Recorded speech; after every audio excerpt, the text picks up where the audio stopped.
Hola! Good morning, my lovely Ichiberia. Mga feeling fresh. Siguro ang sarap ng tulog nyo kagabi ah.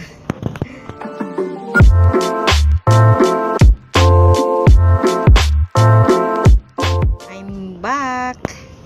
Today, gusto kong ipakita sa inyo ang aking bagong arrangement ng aking mga tanim at saka bagong stand. Ayan, bagong gawa lang. Bagong gawa yung kanilang bahay. Ayan, may 4 na palapag sila oh.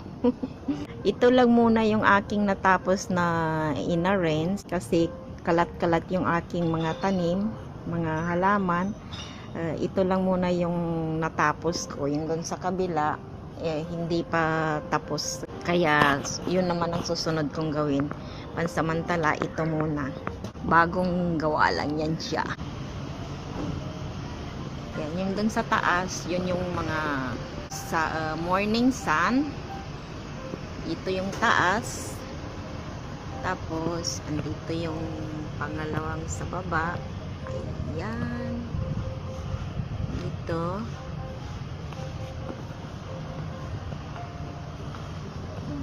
O diba medyo maayos ng tingnan ng konti kaysa yung dati talagang walang kaayos-ayos. Ayan o diba, maganda ng tingnan ng konti yung kanilang pagkaayos. Yung lahat ng mga hawartiya ko, yung dito banda, yung sa baba, tapos dito, tapos yung dito sa taas, yan yung mga cactus ko, halo-halo na yan. Ayan, tapos yung dito, tapos yung dun sa baba may natira pang mga ibang sili, tapos yung kamote, yung sage, at saka itong turmeric.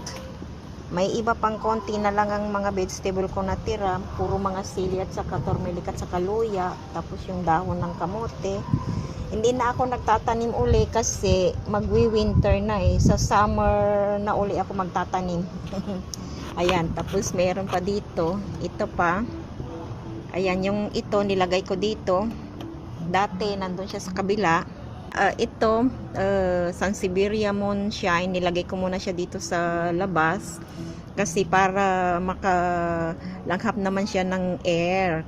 Lagi na lang kasi sa loob walang doon, walang air. Kailangan din niya ng ng sunlight at saka air, kaya pagka araw nilalabas ko siya.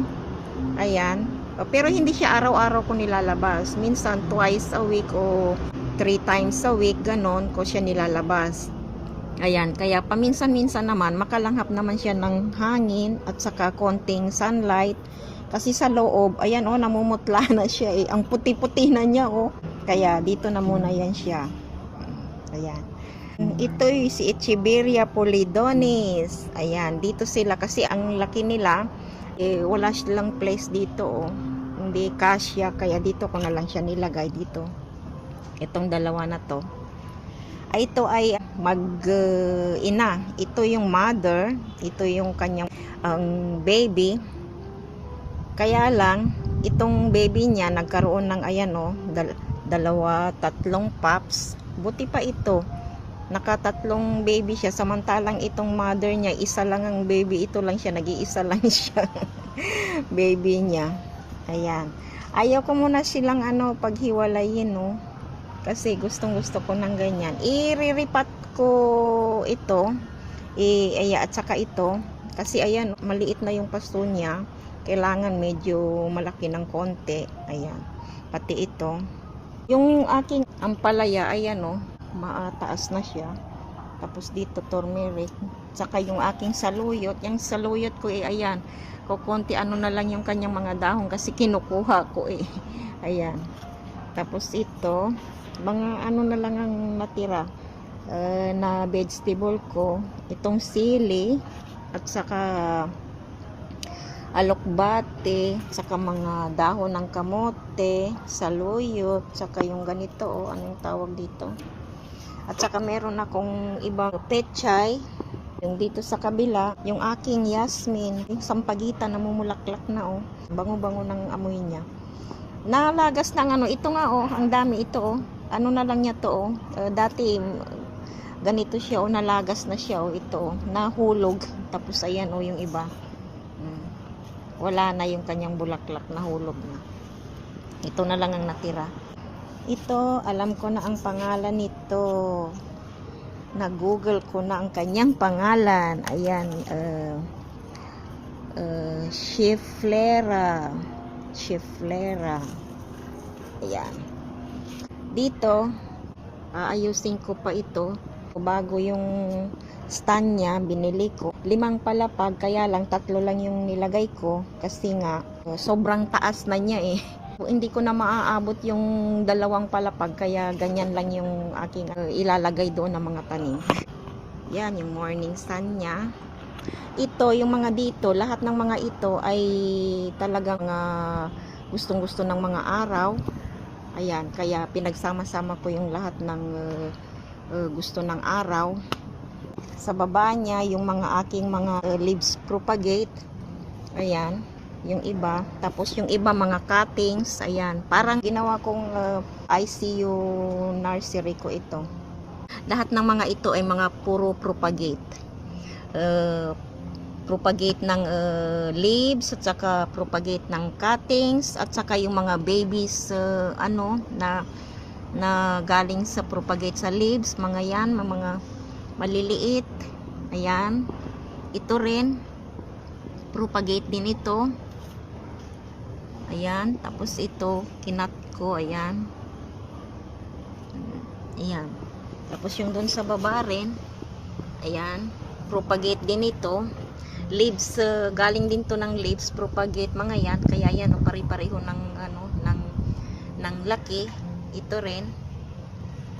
Hola, magandang hapon na po.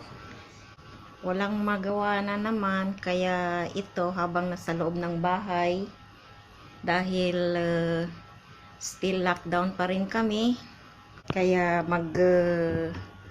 play muna kami ng piano. Yung aking anak, pakikinggan po natin na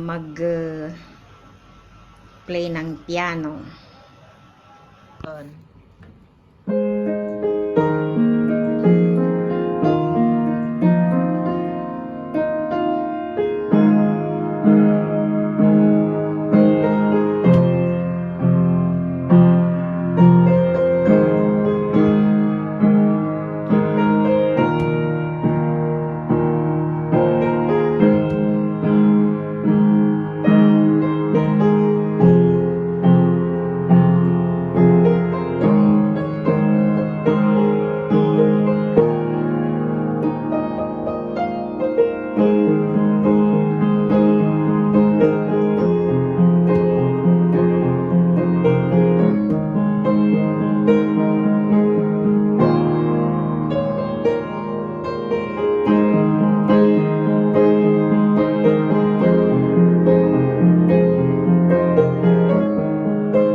one and only child. She stopped learning piano lesson simula nung March, nung nagka-pandemic. Kaya nagsasarili na lang aral ng piano dito sa bahay. Ayun, sana nagustuhan po ninyo. Kaya sa susunod po, kita-kita uli po tayo